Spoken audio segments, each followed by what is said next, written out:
নমস্কার বন্ধুরা, আজ এই ভিডিওর মাধ্যমে আপনাদের সামনে অত্যন্ত একটি গুরুত্বপূর্ণ বিষয় নিয়ে আলোচনা করব।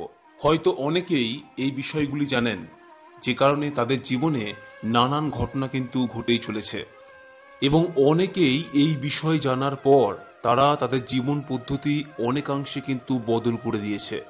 তাই ভিডিওটি সম্পূর্ণ দেখুন এবং মনোযোগ সহকারে দেখুন।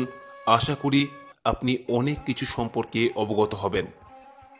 বিভিন্ন শাস্ত্রে, বিভিন্ন ধর্মে, তা সে হিন্দু হোক, বৌদ্ধ হোক, মুসলিম হোক, খ্রিস্টান হোক, প্রায় সমস্ত ধর্মেই এই বিষয়টিকে স্বীকৃতি দেওয়া হয়েছে যে ভোর ৩টে থেকে ৫টার মধ্যে যদি কোনো ব্যক্তির ঘুম প্রতিনিয়ত ভাঙে, তাহলে সেক্ষেত্রে এই বিষয়টি সেই ব্যক্তিকে কিন্তু দিব্য সংকেত প্রদান করছে। আর এই ধরনের ঘটনা যদি কোনো ব্যক্তির জীবনে ঘটে থাকে, তাহলে কি করা উচিত সে সম্পর্কেও বিভিন্ন ব্যাখ্যা কিন্তু করা হয়েছে। আজ এই ভিডিওর মাধ্যমে আপনাদের সামনে ব্যক্ত করব, এই যে ভোর ৩টে থেকে ৫টার মধ্যে যদি ঘুম ভেঙে যায়, তাহলে ঈশ্বর আমাদের কোন দিব্য সংকেত প্রদান করছে এবং এই সময় আমাদের কি করা উচিত। চলুন বিস্তারিত আলোচনায় প্রবেশ করা যাক। তবে তার আগে আপনি যদি এই চ্যানেলে নতুন হয়ে থাকেন, পরবর্তী সময়ে এই চ্যানেলের ভিডিও পাওয়ার জন্য চ্যানেলটিকে সাবস্ক্রাইব করে রাখবেন এবং পাশের নোটিফিকেশন বেলটি ক্লিক করে রাখবেন। ভিডিওটি দেখে যদি আপনাদের ভালো লাগে, তাহলে অবশ্যই একটি লাইক করবেন। বন্ধুরা, অনেক সময় দেখা যায় যে আমরা গভীর নিদ্রার মধ্যে থাকি, কিন্তু হঠাৎ করেই আমাদের ঘুম ভেঙে যায়। এরকমটা কোনো না কোনো সময় নিশ্চয়ই আপনার সঙ্গেও হয়েছে। আমরা অনেকেই এই বিষয়টিকে খুব একটা গুরুত্ব দিই না, এটাকে স্বাভাবিক ভেবেই আবারও আমরা ঘুমিয়ে পড়ি। কিন্তু এই বিষয়টি যদি আপনার ক্ষেত্রে মাঝে মধ্যেই হয়ে থাকে এবং হঠাৎ করেই যদি হয়ে ওঠে, তাহলে এই বিষয়টি কিন্তু আপনার ক্ষেত্রে স্বাভাবিক বিষয় নয়। কারণ এরকম হওয়াটা আমাদেরকে অনেক কিছুই সংকেত দেয়। আর এটা আমরা প্রত্যেকেই জানি যে কোনো কিছুই কিন্তু বিনা কারণে হয় না। প্রত্যেকটি জিনিসের পেছনে, প্রত্যেকটি বিষয়ের পেছনে কোনো না কোনো কারণ নিঃসন্দেহে থাকে। এমনকি আমি আপনি ঘুমের মধ্যে যে স্বপ্ন দেখি, সেই স্বপ্নের পেছনেও কিন্তু রয়েছে একাধিক কারণ। এ প্রসঙ্গে ফ্রয়েডের মনস্তত্ত্ব সম্পর্কে নিশ্চয়ই আপনি জানেন। তাই এই ভোর ৩টে থেকে ৫টার মধ্যে যদি হঠাৎ করে আপনার ঘুম ভেঙে যায় এবং এই বিষয়টি যদি প্রতিনিয়ত হয়ে থাকে, তাহলে নিঃসন্দেহে জেনে রাখুন, এই বিষয়টি কিন্তু আপনাকে একটা অন্য সংকেত প্রদান করছে। বিভিন্ন ধর্মের প্রাচীন বিশ্বাস অনুযায়ী ভোরবেলায়, অর্থাৎ সূর্য ওঠার ৪৫ মিনিট আগে যে সময়কাল, সেই সময়কালকে বলা হয় ব্রহ্ম মুহূর্ত। অর্থাৎ এই যে ব্রহ্ম মুহূর্ত, যাকে বলা হয় ইউনিভার্সাল টাইম, এই সময়টা কিন্তু এই ৩টে থেকে ৫টার মধ্যেই কিন্তু সময়ের একটি অংশ। আর এই সময় প্রকৃতিতে একটা অভূতপূর্ব পরিবর্তন ঘটে। যদি বিশ্বাস না হয়, তাহলে কোনো একদিন এই ৩টে থেকে ৫টার মধ্যে উঠে একবার বাইরের প্রকৃতির দিকে নজর রাখবেন, তাহলে অনেক কিছুই আপনার কাছে স্পষ্ট হবে। আর এই যে প্রকৃতির পরিবর্তন, এই পরিবর্তন আমাদের জীবনের ক্ষেত্রেও কিন্তু একটা বড় প্রভাব ফেলে। আমাদের জীবনকে সুন্দরভাবে গড়ে তোলার ক্ষেত্রে এবং আমাদের মধ্যে সংবেদনশীলতা নিয়ে আসার ক্ষেত্রে মুখ্য ভূমিকা নেয় কিন্তু এই সময়কাল।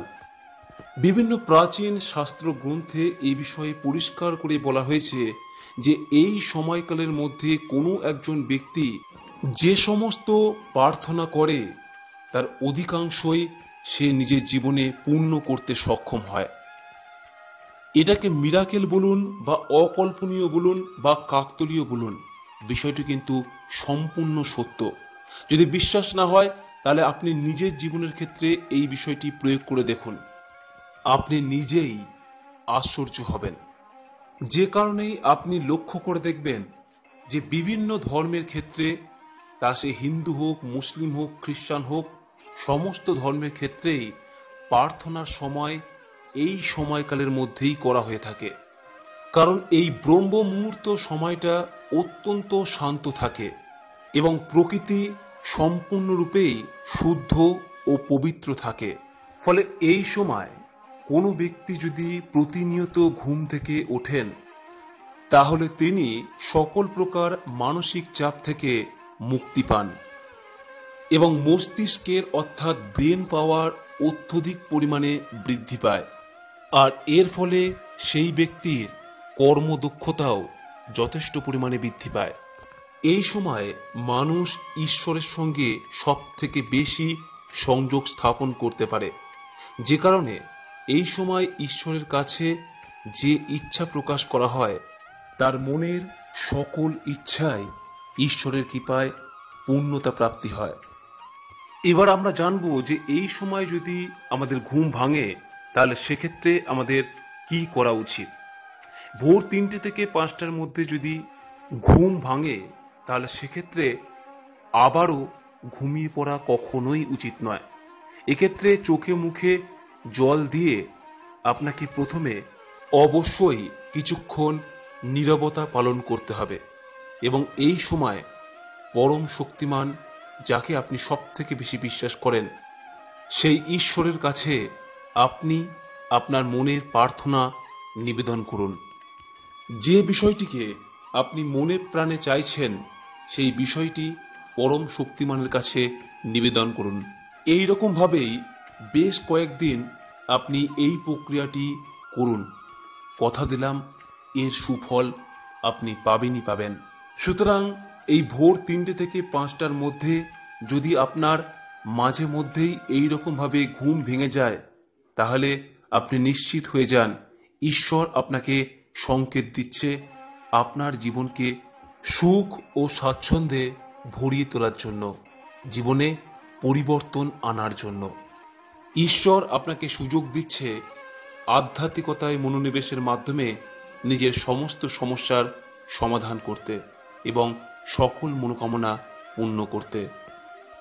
কারণ অনেকে হাজার চেষ্টা করেও অ্যালার্ম দিয়েও এই সময় কিন্তু ঘুম থেকে উঠতে পারেন না, আর অনেকে উঠলেও বেশি দিন উঠতে পারেন না। ফলে এই সুযোগকে আপনি হাতছাড়া করবেন না।